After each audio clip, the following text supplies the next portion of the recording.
जय शिवराय, जय भीम, जय लवजी। काल मुख्यमंत्री माझी लाडकी बहीण ह्या योजनेचा बालेवाडीमध्ये कार्यक्रम झाला।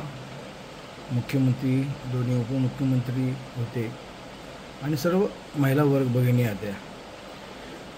तर तो कार्यक्रम होता शासनाचा, पण तो केला त्यांनी महायुतीच्या प्रचार सभेचा। म्हणजे सगळ्यांकडे भेटत होते, गाठत होते, सगळ्यांशी गोड बोलत होते आणि त्यांनी तिथं शब्द काय वापरले, योजनेत खोडा घालणाऱ्या सावत्र भावांना दाखवा जोडा, हे शब्द आहेत मुख्यमंत्री उपमुख्यमंत्र्यांचे। आणि सावत्र भावांना त्यांची जागा दाखवा।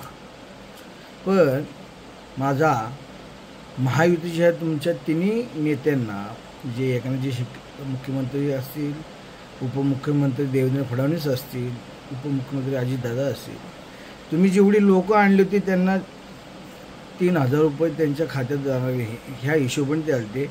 आणि जे तुम्ही विकत आणलेले होते, मे पेड वर्कर त्यात होते काही, तुम्ही त्यांना पैसे दिलेत का हो?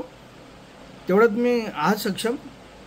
अहो, तुम्ही जेव्हा महाराष्ट्राचं सरकार पाडलं देवेंद्र फडणवीसांना घेऊन, आणि तुम्ही एकनाथजी शिंदे साहेब तुम्ही मुख्यमंत्री झालात आणि तुम्ही त्या राज्यावर तुम्ही बसलात, तुम्ही ज्यावेळेस त्या आमदारांना 50-50 खोकी काय दिली, त्यांच्या काही योजना तुम्ही पूर्ण केल्या, अहो ह्या ह्याच्यातलं फक्त 10% जर तुम्ही केलं असतं ना, तर लोकांनी तुमच्याकडे लाईनी लावून गेले असते।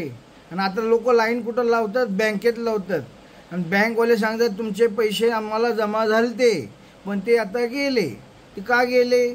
तर तुम्हाला तिथं एक XYZ असे अमाऊंट तुम्हाला ठेवावे लागते, नाही तर तुमचं कुठं चेक बाउन्स झाला असेल, काय झाला असेल, त्यातनं ते पैसे कट कर आणला। म्हणजे तुम्ही पैसे दिले कुणाला आणि दिले कसे? आणि तुम्ही महाविकास आघाडीच्या विरोधात तुम्ही बोलायला जाता। मग महाविकासाने ज्या गोष्टी माहिती आहेत तेच त्यांनी सांगितल्या, पण तुम्ही त्याचा VPRS केला आणि आपल्याला महायुतीला कसा त्याचा फायदा होईल हे आपण पाहिलं।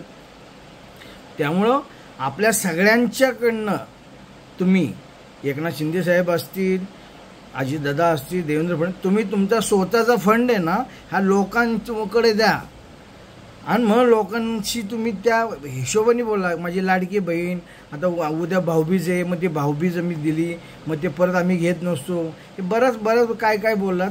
पण तुम्हाला दाखवायचं काय होतं की ह्या योजनेचा, ही शासकीय योजना आहे, या शासकीय योजनेचा तुमच्या महायुतीच्या प्रचारासाठी कसा त्याचा बरोबर वापर करता येईल तो तुम्ही केलात।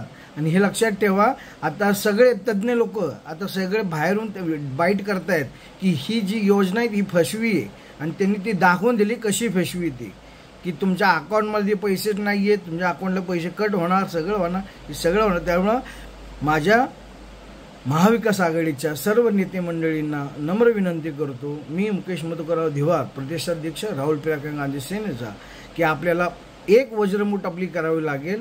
आणि जो आता थोडासा मी मीडियावर पण पाहिलं की तुम्ही राऊत साहेब म्हणतात की तुम्ही मुख्यमंत्र्याचा चेहरा जाहीर करा, आम्ही काय बोलणार नाही, उद्धव ठाकरे सांगतील, हे फक्त आहे ना, फक्त हे कशी बोलतापा करण्याची कामं आहेत। आणि महाविकास आघाडी एक संघ आहे, एक संघ राहील, आणि ह्या महाराष्ट्रामध्ये महाविकास आघाडीचाच मुख्यमंत्री बसेल, हे लक्षात ठेवा। हे फक्त माझ्या गोरगरीब मायबाप जनतेच्या जीवावर। जय भीम, जय लवजी, जय महाराष्ट्र।